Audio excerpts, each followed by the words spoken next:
Welcome, Sarah Franklin, to On Influence and Impact. Thanks for being here. Thank you for having me. It's great to be here today. I've really been looking forward to this conversation as you are someone I've admired for quite some time. And I've admired you not just because of your career success. You were a senior executive at Salesforce for many years. You were named top CMO to watch by Forbes, and now you are the CEO of Lattice. But I've really admired you because you show up and represent a bold, authentic, courageous, unique version of leadership. I love that you are breaking the traditional mold of what leadership should look like. And I deeply believe if more people show up in a way that's authentic to them and how they lead individuals, companies, and our world would be a much better place. Thank you for sharing your wisdom. I'm really excited to learn from you. So let's start broad. You often spoke about this idea of courageous leadership. What does that mean to you? Courage in and of itself is a word that I deeply believe in. It's one of my three values. An exercise that I've done throughout the years is learning what are my top core values. Courage is one of them, authenticity is another, and well-being is my third. Sometimes it takes courage just to leave the house in the morning. Sometimes it takes courage to have a hard conversation. Sometimes it takes courage to challenge yourself to try new things. For me, courageous leadership is the courage to show up every day with your ideas, to be with your team, behind the team, leading the team, and to tell them the good, tell them the bad, and be honest with your team.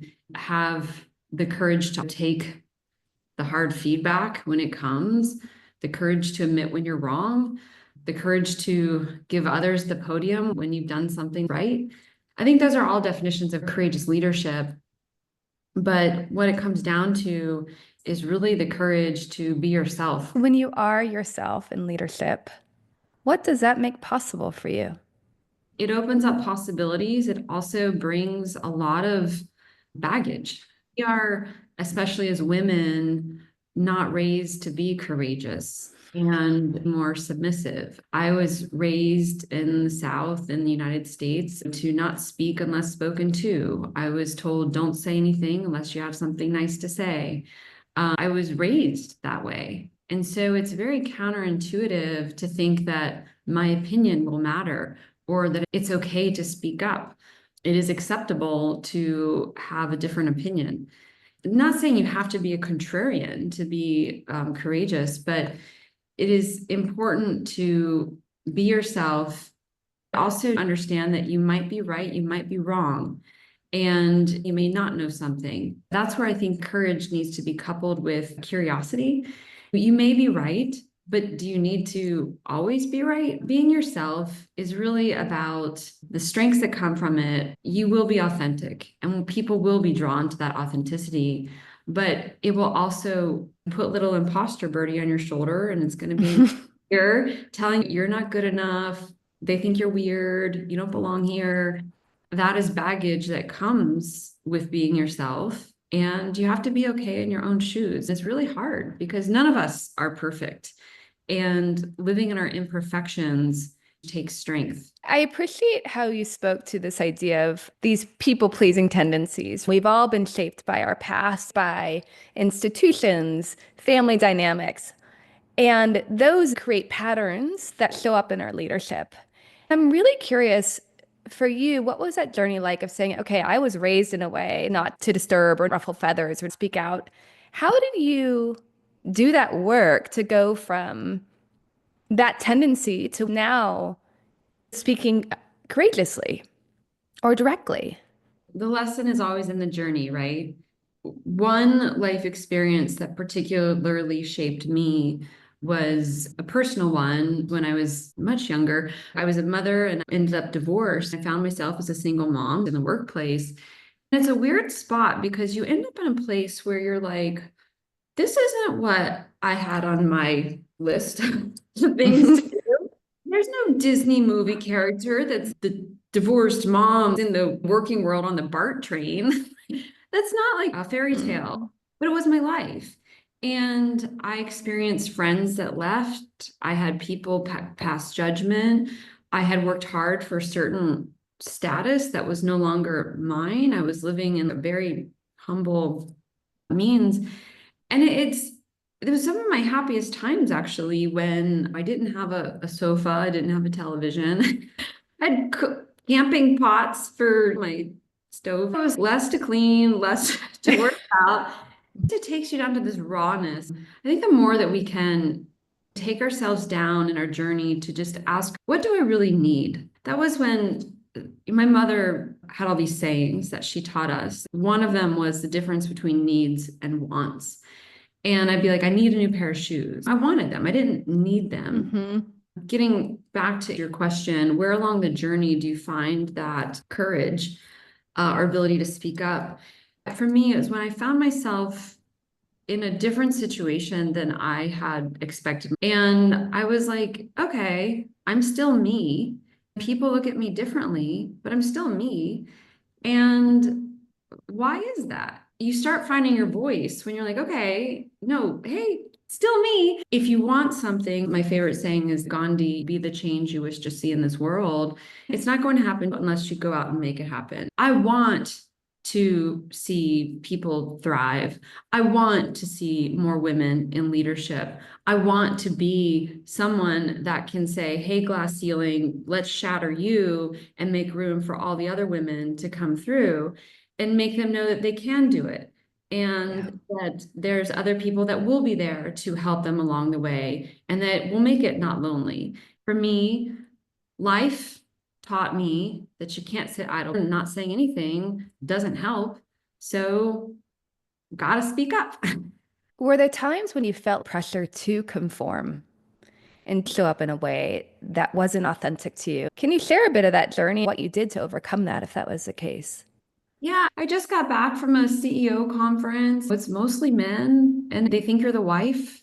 And you're like, no, I'm not the wait staff. I'm the CEO of a company. It's just a norm, no matter where you go. It's still something you face. You have to challenge yourself not to feel out of place. Little imposter birdie is on your shoulder. Say, thank you for remind me that I am humble still. I need to have my confidence and walk into this room and not feel that I need to be wearing a suit, not feel that I need to act differently. I'm a little bit quirky. I don't golf.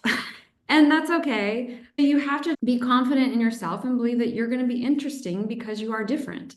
And that is why people will remember me because I Yes. will be different. I will be interesting. People will learn from me when I bring a different perspective, but I'm not trying to shove it down their throat. When I feel the need to conform, I remind myself if I conform, nobody will remember me. And that's not coming from a place of ego, it's coming from a place of the changes that I want to see happen will not take hold. I've been told to dress differently. I don't know how many times. Don't show up in your platform heels and your funky jewelry and your red shirt. I want to walk into a room and people to feel that number one, the future has arrived. Number two, I'm going to learn something from this interesting person. Number three, that person is somebody I want to know. And I'm going to actively try to get to know them. Whenever we try to conform, we should ask ourselves why Mm. and know that what you have inside that is unique and different is an opportunity for somebody else to learn from you. When you conform and deflate yourself, a piece of you dies inside, and people see it. I talk about moving from outside in leadership to inside out. And what I mean by that is outside in is when you're defining your success, your worth by others' perspectives of you, their opinions, their truths. Inside out comes from your own knowing, your own belief in yourself. And what I'm hearing is that progression for you that has unlocked the confidence to show up as who you really are. It's hard, like, Every day it's hard. but it's also interesting. I'm curious your perspective on this because I do think it's important to be aware of impressions because there is some truth to perception. You should be boldly yourself, but also aware of things you may not want to see when you look in the mirror. Mhm. It's another thing that you see in the world today where people surround themselves in an echo chamber, per se. Mm-hmm. I think that's the other part for me about courage. You have to have the courage to face the truth. Some people may think that person just offended me by what she did, and then have the courage to listen to the feedback, have curiosity to understand why they may think that, and then decide, do you want to change or not? Or is your perception wrong or right? But I think that inside out is very hard to do. And the outside in can squash you if you get too consumed by it. It's important to keep yourself grounded in the courage to surround yourself with truth tellers, which will tell you, like, hey, you got some spinach stuck in your teeth. Or you might have offended somebody with those words, and you might want to rethink that. So, what do you think holds people, especially women, back from authentic leadership? Fear, uncertainty, and doubt. I think that is really what holds women back. Like, yes, there is systemic unconscious bias in the world. We perpetuate the insecurity that is put in our heads and on our shoulders, from the way we look to the way we should be to the way that we speak. There's a commentary about how you need more aggressiveness in leadership. It's more confidence. Anything. It's not feminine nor masculine. Confidence is what we need to instill in our youth. For women, especially, that confidence is something Mm-hmm. that is not instilled in us. I always say, without a doubt, when I am having career conversations, promotion conversations, salary conversations with females, they're mostly apologetic, won't speak up for themselves in terms of getting a raise, getting a promotion, getting more remit. Men are taught that confidence to say, I deserve a raise, or Mm. I deserve a promotion. Whenever I coach women through this, and I'm sorry, I don't want to bring this up, but I've taken on more responsibility. I'm like, why don't you just ask for a raise? Say you deserve a raise. Do you think a man would have a hard time asking that question? And they're like, no, I don't think so. I think the short answer is, women, we need to instill more confidence from very young ages. Women in particular really struggle with holding authenticity and authority. What advice do you have then for women to do that better? It's funny because I think about this a lot, and being a CEO this past year, I've learned a lot as well. Explaining to people when they're trying to sell to a CEO or have conversations with CEOs, they stress about the email they're going to send.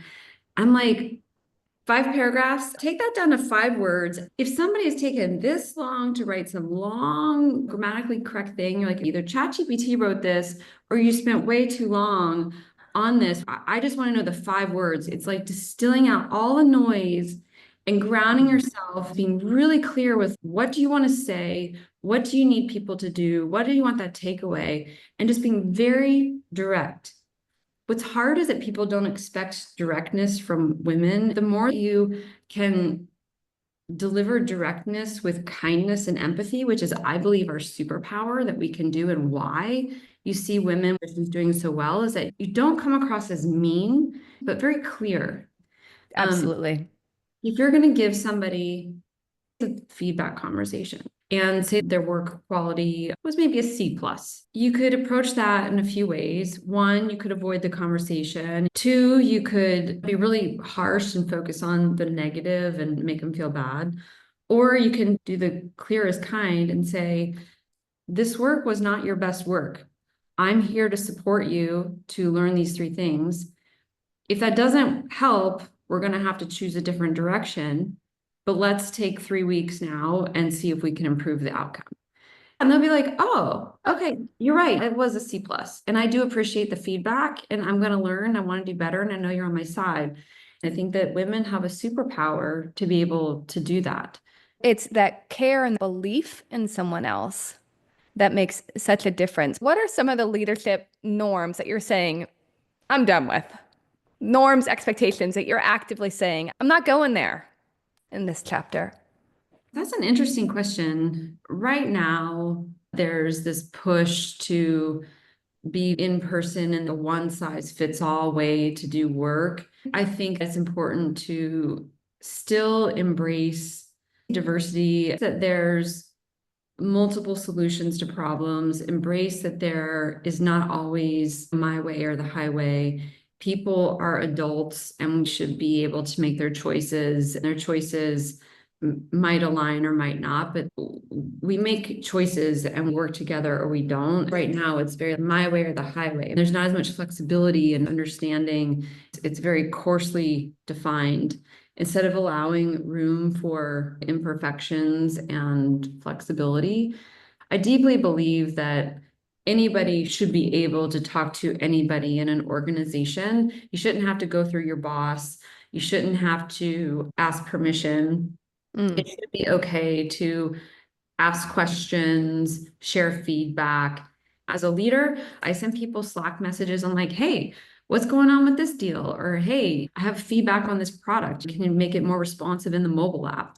And people are like, oh God, Sarah just wrote me a note. Like, yeah, I wrote you a note, just like anybody else should be able to. There's no rule that says, if you are not my boss, I cannot talk to you. That's a norm we need to break. And I think that we need to do a better job of encouraging collaboration. I'm hopeful that this is something that AI can help us do because we don't communicate very well and things get lost in translation, whether it's picking up the phone or tapping somebody on the shoulder. But that's the other thing. I just think too much assumptions are made that causes misunderstanding. And that ability to just talk to anybody and removing that barrier of they're my boss or I don't want to step on somebody's toes really hurts us in the workforce. What can organizations do? And what is your organization doing to bring this to life? What can we all do? I think it gets back to showing up as yourself, being authentic, setting the example. We just had my company kickoff for the year and we brought Mhm. everybody in person together. And it was very powerful. We're a hybrid workplace, global. So we had everybody from London, New York, and San Francisco all together. We did an open Q&A. One person asked a question, which made sense. I could have answered the question, moved on. But I was like, I think there's a question behind the question. And she asked a question about something we were tracking. I was like, why are you asking this question? I said, I think you're asking this question because your compensation is tied to this and you feel accountable, but you feel alone because you don't know who else is accountable. The success of the thing you're being measured on is not driven by you alone. There's a big group over here that's also accountable to that. She was like, why is only me? But you have to show people like, hey, I want to understand why you're asking this question. And the more we ask why and make that safe, like, why are you asking this question? Or why do you feel this way? To get down to the real nitty gritty of it and then saying, okay, I may not have the answer. The answer may not be something you like, but we're going to have an honest conversation. Don't force people to be uncomfortable, but show them that you are empathetic and understanding and you care about the question behind the question. You're creating a safe space in which people feel comfortable to explore and get curious within themselves too. That safety unlocks so much for organizations. It does. The other thing, which is a little bit dangerous for leaders, is you don't often recognize how much power you have to read the room. I was giving feedback on the stage we were measuring pipeline. And I was like, let's measure a later stage because I want to, see where we're at this later stage of pipeline. I just wanted a sum of a different column. That's all I wanted, right? But then the team took back, Sarah wants An a overhaul. Yeah. all of our things is going to be like a 4-week project to change all of our metrics to key off of stage 3 instead of stage 2. And then we're in the ops review. And I was like, well, what is this in the later stage? And the team, it's going to take us 4 weeks to change everything. We don't have that operationalized yet, but we'll get on it. I'm like, what do you mean 4 weeks? Do you think we should change all the stuff? And they're like, oh, she's asking us this question and I'm going to tell her no. And I'm like, then don't. If the juice isn't worth the squeeze, all I want to know is if you can just do this. You don't want us to change all this other stuff? No. There's this assumption that because you're the leader, you say and that do. I like that. Mhm. I do say mostly they do, but if it's dumb, I'd be like, Sarah, that's dumb. Why is it dumb? What else would I do? And let's own that outcome together of where we're Yeah. going to go. But just because your leader says it, that can be a little dangerous too, and just have being a lemming and just following without your own independent thought. Because your offsite or your company retreat just happened, I'm really curious how you readied yourself for that. How did you, as a human, show up in a way with all new people, unknown people, to be on for 4 days? How do you do that? Or what sets you up for sustainable success through that chapter? The way that I ready myself, and I've done presentations, large stages, small stages, various things. The time I'm most nervous is when I'm not passionate around what I'm doing or I don't know the content deeply. I make my content and I get feedback on it ahead of time. I send random pieces to random people and I ask them questions. I try to get myself down to a level of, okay, I deeply understand what I'm trying to say and I'm deeply passionate about it. It becomes like you're talking about your children in front of thousands, hundreds, millions. I'm sure you could talk about your family all day. And you don't need a briefing, you don't need cards, whether it's a board meeting, whether it's a company all hands, whether it's a company kickoff, whether it's a customer presentation. And when you don't know what you're talking about or you're not passionate, people see right through you and you look like a talking mouthpiece. No matter what it is, you have to know the content and be passionate about what you're doing. Life is too short. People do jobs for a lot of money, they do jobs for a lot of power, they do jobs for a lot of fame. Those things don't matter in the long run. What matters is the impact you have, the happiness you have while doing it, the people you surround yourself with, and the ultimate mark that you're going to leave on this world. It takes a lot of courage to not just be yourself, but to admit, you know what I really want in life is I really want to be a painter. You do need to have jobs that like put money on table for food and things like that, but Yes. you could be the most successful and the most unhappy person at the same time. That's an equation that is hard for people to wrap their heads around. I see so many people that they just have those golden handcuffs. I'm like, you can do a different job and still make enough money, but be way happier. Happiness is so important. There's a balance you can have. You can do great work, make enough money, and be happy at the same time. Live your truth, be authentic, follow your passion, be smart. But we got one life. Let's go live it freely and truly. I Mm. believe that money and all that stuff you need will follow. Some of the most successful businesses were not started by a desire to make money. They were started with a desire to make change. Lots of money may have come out of it, but then also businesses that do fine. There's a lot of great small businesses that people just love their trade. They make enough or do really well. And I think those people are probably a lot more happy than others. Mm. So, as we get moments from wrapping, any final words of wisdom or anything else you'd like to share before we close? The only thing I tell people, and it's something I lean into more and more the older I get, is that a lot of people see themselves shackled with regret, regret of doing something poorly, regret of making a wrong decision. We can't live in regret. We can only live in learning. We cannot press the rewind button. We cannot press undo. What we can do is the life ahead of us. And that is in all of our control, no matter your age or any stage of life you're in. And I think that's the thing that we need to focus on, learn from the past.